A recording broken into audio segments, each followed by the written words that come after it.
जय सियापति रामचंद्र भगवान की जय। सप्तमः सर्गः विभीषण का उपदेश।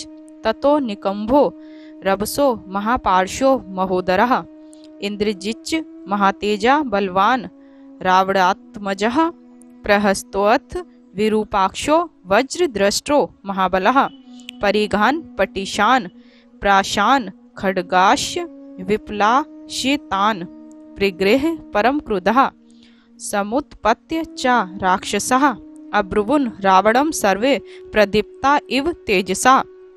बारी बारी ऐसा कहने के पश्चात निकुंभ रभस महापार्श महोदर महातेजस्वी एवं बलवान रावणपुत्र मेघनाथ प्रहस्त विरूपाक्ष और बलशाली वज्र दृष्ट सभी राक्षसगण परिघ पट प्रास और बड़ी तथा पैनी तलवारें लेकर तथा उठकर एवं अत्यंत क्रोध में भरकर और अग्नि की तरह लाल होकर रावण से बोले, अद्य रामं वदिष्यामः सुग्रीवं च स लक्ष्मणं कृपणं च हनुमन्तं लंकायेन प्रदीपिता।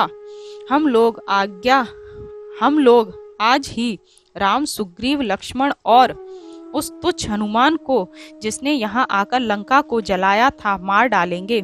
तान गृहीता युद्धान सर्वान वारित्वा विभीषणः अब्रवीत प्रज्वली वाक्यम पुनः प्रत्युपवेश्य तान।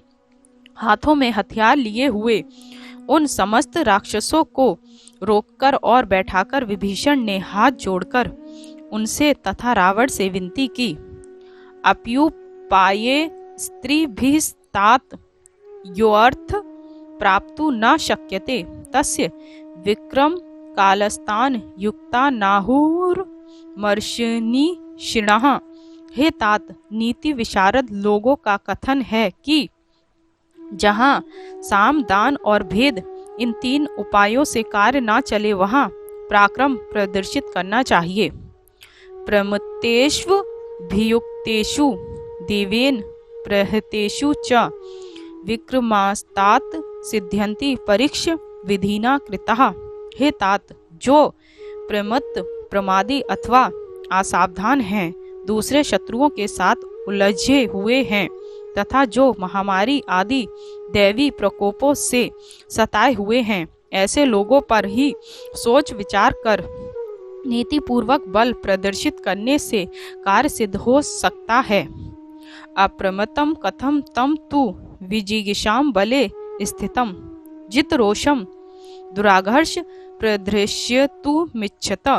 सदा सावधान जयाभिलाषी देवसहाय प्राप्त अथवा सैनिक बल से युक्त जित क्रोध और अजय राम को जीतने की इच्छा तुम कैसे करते हो।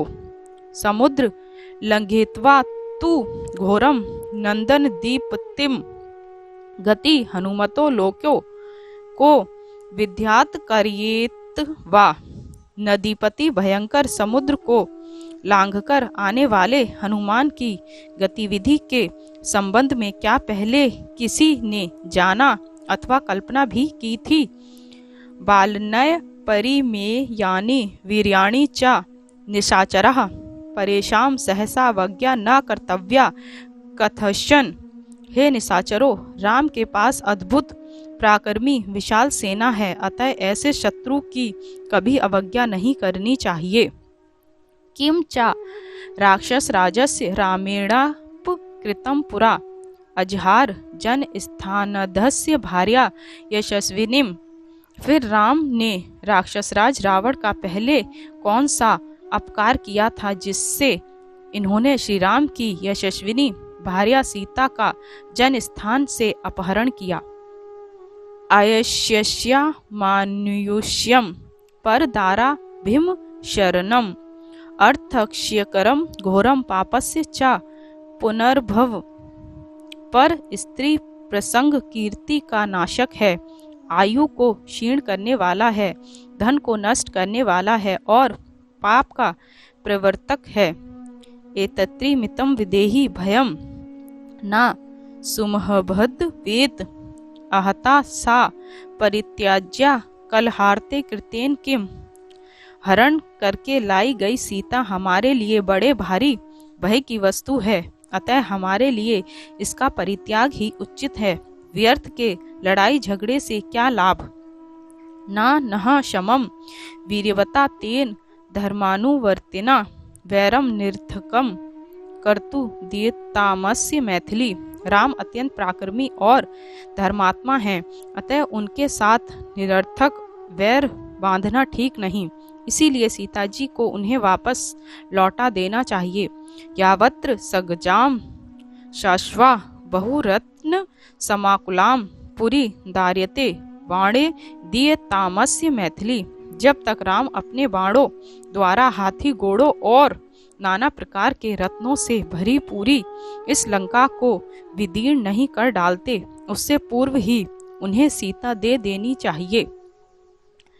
विनश्य धी पुरी लंका शुराः सर्वे च राक्षसाः रामस्य दयिता पत्नी स्वयं न यदि दीयते।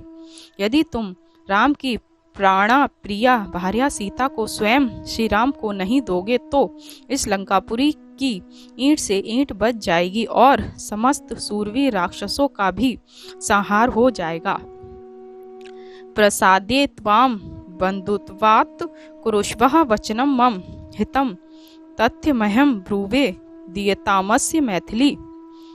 हे राजन, आप मेरे ज्येष्ठ भ्राता हैं, इसीलिए मैं आपको मना रहा हूँ। मैं आपसे हितकारी और सच्ची बात कह रहा हूँ। आप मेरी बात मानिए और सीता जी को लौटा दीजिए।